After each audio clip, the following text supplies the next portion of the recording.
மீன ராசி நண்பர்களே, உங்கள் ராசிக்கு 1-10க்குரியவரான குரு பகவான் 4ஆம் இடத்திற்கு பயிற்சி ஆகிறார்.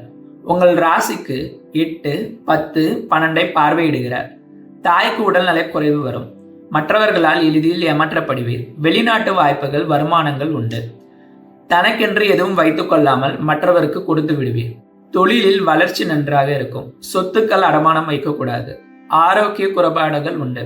உடைமைகள் திருட்டு அல்லது தொலைந்து போகும். சொத்துக்களை மற்றவர் ஆக்கிரமிக்க வாய்ப்பு உண்டு. கடன் வாங்கினால் வளரும். ஜீவனம் சிறப்பாக இருக்கும். தூக்கம் சீராக இருக்கும். குரு பகவான் மே 14 முதல் ஜூன் 14 வரை மிருகசீரிஷ நட்சத்திரத்தில் சஞ்சரிப்பார். குழந்தைகள் வழியில் மகிழ்ச்சி. தாய்மாமா உறவு நன்றாக இருக்கும். கல்வி நன்றாக இருக்கும். தந்தையுடன் மனக்கசப்பு உண்டு.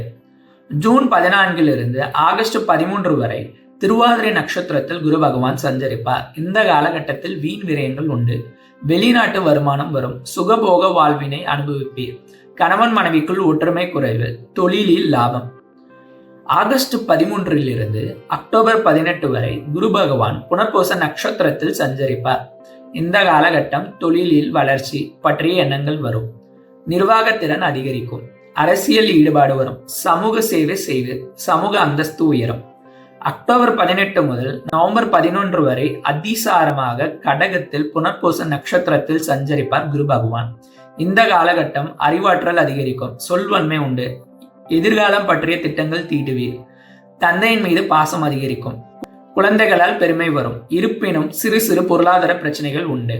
11 முதல் டிசம்பர் 5 வரை கடக ராசியில் புனர்பூச நட்சத்திரத்தில் வக்கிரம் பெறுவார் குரு பகவான்.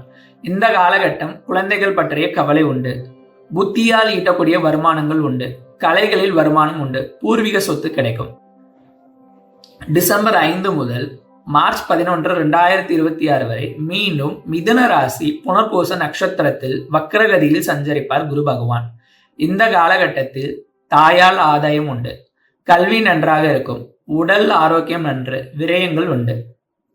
மார்ச் 11, 2026 முதல் ஜூன் 2, 2026 வரை புனர்பூச நட்சத்திரத்தில் வக்ர நிவர்த்தி அடைந்து நேர்கதியில் செல்வார் குரு பகவான்.